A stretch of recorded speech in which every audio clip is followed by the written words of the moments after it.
For more on this, I'm joined by Kethevane Gorjestani, our international affairs editor. Welcome to the set. So as we heard the Ukrainian president speaking there, what should we make of this new call for talks between Ukraine and Russia? Well, look, one of the first things to note is that he has once again, it seems, tasked Rustem Umerov, who is now the National Security and Defense Council head, and he's the one who is tasked to continue these talks. And he was the one who was heading the Ukrainian delegation in the past two rounds of talks that took place in Istanbul over the past few months. So he's really in charge now of trying to keep these talks going and push them forward. As the Ukrainian president said, everything should be done to achieve peace. The second part, the important part, as you mentioned also, was the fact that he said that he was also willing separately to meet at a leader's level, meaning face-to-face with Vladimir Putin, which is something that Zelensky has done in the past.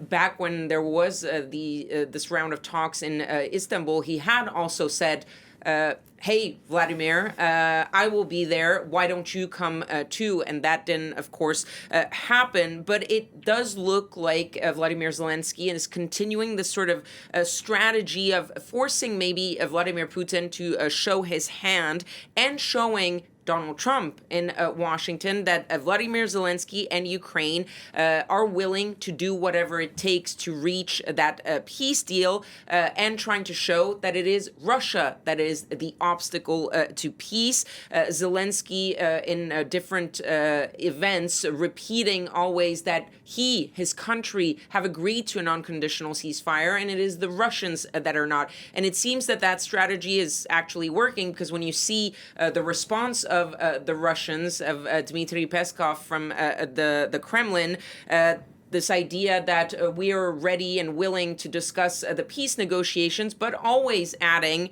the fact that they are focused on their goals, and their goals haven't changed, and those goals are the same ones that were there back in 2022, which is that Ukraine cede its territory, that it demilitarizes, that it stops getting support from the West, that it stops its bid for NATO, all things that are non-starters for the Ukrainians.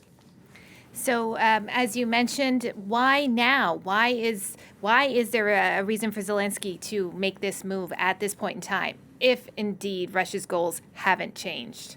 Well, look, for the Ukrainians, things have changed a little bit from the last round of talks with the Russians, which took place in early June. First of all, on the ground, things have changed, and not positively for the Ukrainians. Russia has been really hammering, pounding Ukraine with missiles, with drones. Russia has gained quite a bit of territory. It is slow, but it is only going in one direction, which is Russia advancing on the ground. But at the same time, the tide has also been turning more positively when it comes to the diplomatic aspect of things, when it comes to international support for Ukraine. On Friday, you had the European Union agreeing to an 18th round of sanctions against Russia, targeting Russian banks, lowering the price cap on oil exports. So the EU, even with some disagreement, managing yet again to unite when it comes to supporting Ukraine.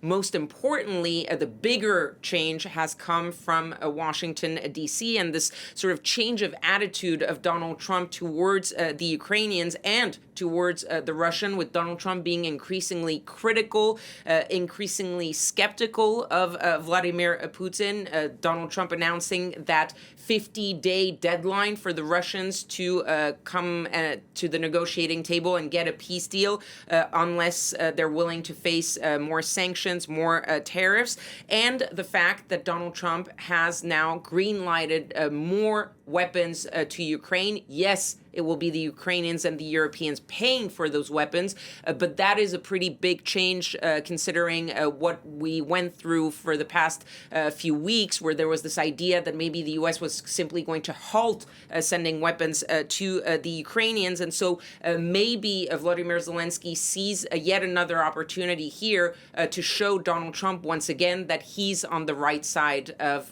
this matter. Thank you, Ket, for your analysis there. That's France 24's international affairs editor, Kethevane Gorjestani.